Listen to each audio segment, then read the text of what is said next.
Il est 12h45, bonjour et bienvenue dans ce journal. On commence par les titres. L'eau potable continue d'être denrée rare dans certaines communes du Bénin. Pour soulager les populations, des adductions d'eau villageoises sont installées. Constat dans ce journal.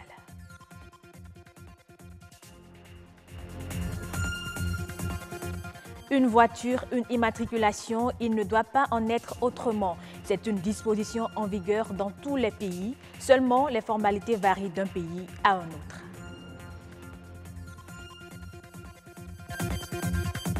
Et puis en France, l'art oratoire suscite à nouveau l'intérêt des jeunes étudiants français. Beaucoup d'entre eux cherchent à améliorer leur élocution et leur prestance.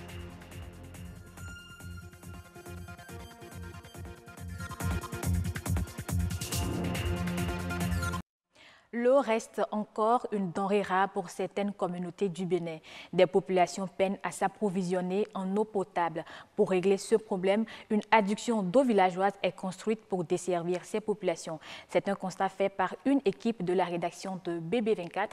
Voici le compte rendu présenté par Christelle Tongodo. L'eau, source de vie, est une denrée rare dans certaines localités du Bénin. Des populations souffrent du manque de ce liquide vital. Conséquence, elles se contentent de l'eau impropre à la consommation. Un vide progressivement comblé grâce à la mise en place d'un système d'adduction d'eau villageoise. Mais là encore, le problème n'est résolu qu'à moitié. Pour sortir 100 000 francs, aller faire un abonnement, c'est difficile pour un villageois. C'est aux communes de déterminer les prix. C'est en ça qu'il est intéressant que ces populations dont on parle, on les sensibilise, on leur explique qu'elles ont un intérêt à former l'association des consommateurs d'eau potable. Avec un dialogue, ils s'échangent et ils mettent le prix au prix où ils devaient le mettre pour que les infrastructures ayant servi à apporter l'eau à tout le monde puissent être remboursées. 100 000 francs CFA pour avoir accès à l'eau, un montant qui varie selon chaque commune. Ainsi, le coût d'accès au mètre cube d'eau est plus élevé dans certaines localités que d'autres. Une réalité qui soulève la problématique de l'harmonisation du prix de cession de l'eau dans les zones rurales au Bénin. L'État, déjà par la loi 39, décret 317, a déjà confié totalement la gestion des AEV et des points d'eau aux communes, le transfert des compétences. Et par rapport à cela, c'est les communes qui doivent se réunir et s'organiser avec la Direction générale de l'eau qui est sous leur tutelle afin de fixer un prix que toutes les localités pourront adopter.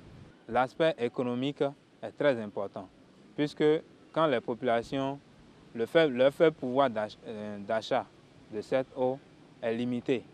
Donc si elles n'ont pas accès à l'eau, ça pourra impacter leur quotidien, ça pourra affecter leur santé à travers les différentes maladies hydriques.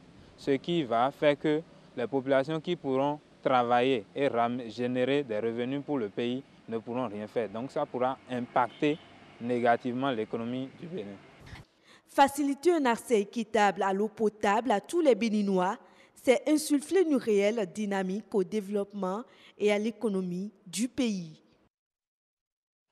Classée dans la catégorie des engins, la voiture est un matériel roulant très utilisé dans le transport des personnes et des biens. Son immatriculation nécessite une procédure bien définie. L'Agence nationale des transports terrestres est la structure qui s'en charge au Bénin. Immatriculer sa voiture, une obligation pour tout propriétaire. C'est un reportage de Igor Ayosso, Denis Dassundo, Marcel Betoro, présenté par Christelle Tongodo. Elle s'invite dans le quotidien des Béninois. La voiture, plus qu'un luxe, est aujourd'hui une nécessité. Et comme l'homme, ce matériel roulant a besoin d'avoir son identité. Au Bénin, l'obtention d'une plaque d'immatriculation obéit à une procédure.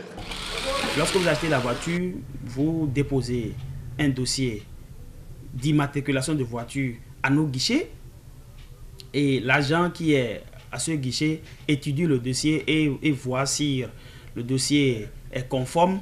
Lorsqu'il y a conformité, le dossier est transmis directement à un chef de division et ce chef de division confirme la conformité de ce dossier et l'envoie maintenant à notre service informatique qui procède à la saisie du dossier en lui octroyant de façon automatique un numéro d'immatriculation qui consacre ainsi l'immatriculation de cette voiture-là.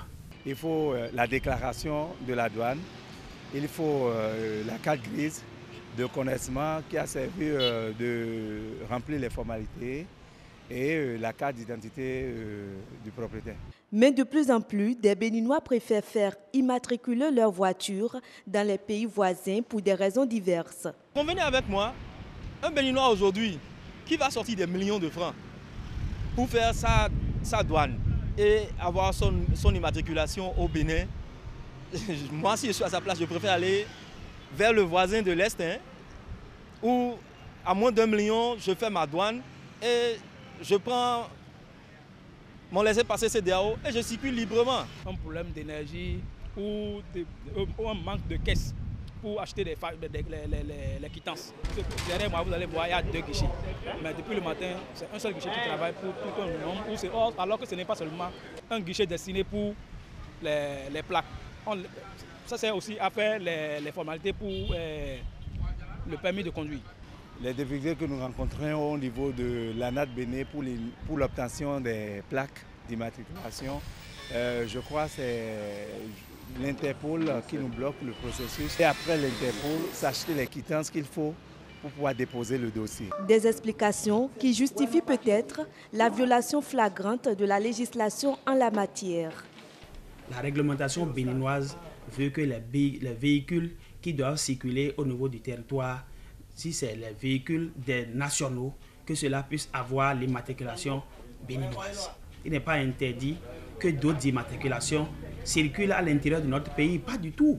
Lorsque quelqu'un est nigérian et réside au Nigeria, naturellement, il aura une immatriculation nigériane et il pourra traverser notre pays librement et pour aller vaquer à ses occupations et il retourne dans son pays. La redynamisation des services de l'ANAT pourrait être un début de solution à ce problème qui freine le rayonnement économique du Bénin. On prend à présent la direction du Sénégal. Les enseignants sénégalais qui observent des grèves à répétition depuis 4 mois ont entamé cette semaine un nouveau mouvement de débrayage de 48 heures. Ils réclament une augmentation de l'indemnité de logement, l'intégration dans la fonction publique des enseignants contractuels et le paiement rétroactif des sommes dues à l'avancement en grade de certains agents. Les dernières négociations vendredi dernier avec le gouvernement ont achoppé sur la question de l'indemnité de logement selon les syndicats et le ministère de l'Éducation. Une ligne ferroviaire électrique de 400 km reliant la Tanzanie au Rwanda va bientôt voir le jour. Il va permettre le transport à moindre coût des populations et des marchandises vers les 2 pays. L'appel d'offres pour sa réalisation sera lancé au mois de juillet. Selon les experts, cette ligne électrique est plus écologique que les trains diesel. Les trains de voyageurs vont rouler à une vitesse de 160 km/h. C'est ceux des marchandises à 120 km/h. Cette ligne ferroviaire devrait être inaugurée au mois d'octobre prochain. Environ 2000 personnes ont manifesté à Rio de Janeiro dans la favela où a été assassinée mercredi dernier Marielle Franco, une conseillère municipale. L'objectif est de demander justice pour cette femme qui s'est fortement engagée contre le racisme et la violence. Reportage. Marielle Franco n'est plus. Cette femme charismatique de 38 ans avait créé la surprise en 2016 en devenant conseillère municipale de Rio et qui s'est fortement engagée contre le racisme et la violence a été assassinée mercredi dernier. Marielle vit et vivra pour toujours parce que sa lutte continuera avec nous et c'est ce qu'on lui doit. Cette deuxième tentative de la tuer est très significative pour nous parce qu'on voit ça tous les jours. Les Noirs sont assassinés et on trouve toujours une justification. En mémoire de cette brave dame, environ 2000 personnes ont manifesté dimanche dernier à Rio de Janeiro, dans la favela où était née Marielle Franco. Objectif, demander justice pour cette militante noire. Uma falta de humanidade C'est un manque d'humanité parce que les gens ne cherchent même pas d'informations sur ce qui s'est vraiment passé. Ils se limitent à répéter seulement ce qu'ils ont entendu. Il s'agit d'un massacre qui se passe pour la deuxième fois. Elle est originaire de la favela de Maré, un quartier peuplé de 140 000 habitants, situé au nord de Rio. La manifestation du dimanche a été une opportunité à la population d'exprimer leur mécontentement. C'était un mélange de consternation et de colère. Élocution, prestance, clarté, toutes ces qualités sont indispensables à l'art oratoire. Cet art qui suscite à nouveau l'intérêt des jeunes étudiants français. Le bel usage du langage à des fins diverses pousse beaucoup d'entre eux à prendre des cours d'éloquence, ceci dans le seul but d'améliorer leur langage et leur allure quand ils s'expriment dans la langue de Molière. Reportage. De la concentration, des exercices de diction et de gestuelle. Avec leur poudroiement stellaire au fond de l'espace vide. Il s'agit d'un cours d'oratoire et ces étudiants apprennent l'art de bien parler. La définition de l'éloquence ou de la rhétorique, c'est l'art de persuader. Et de manière plus générale, c'est l'art de savoir parler, de savoir convaincre, de savoir prendre la parole pour être convaincant.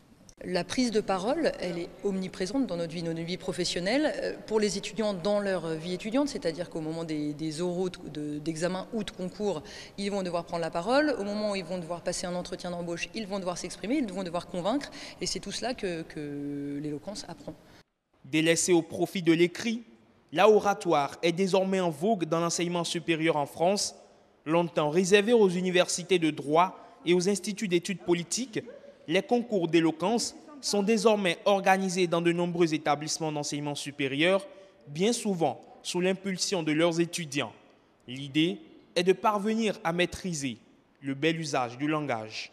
Je pense que justement l'éloquence, ça permet de donner de l'impact à nos propos, parce qu'ils nous apprennent à nous exprimer et justement tout ce qu'on aura à dire aura beaucoup plus de sens parce qu'on sera plus écouté. Et justement c'est ce qu'on nous apprend, c'est que finalement dans les discours on regarde beaucoup plus l'axio, ce qu'ils appellent du coup, le moment en lui-même, avec notre façon de s'exprimer, notre façon de bouger, que nos propos en eux-mêmes. Donc du coup je pense que ça peut être très intéressant pour ça.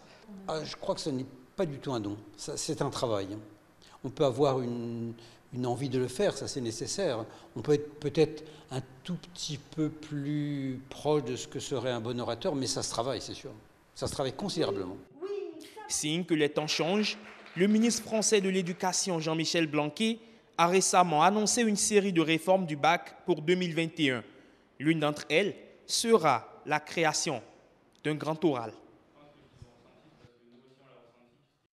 Et ce sera tout pour cette édition. Merci de l'avoir suivi et à très bientôt sur BB24.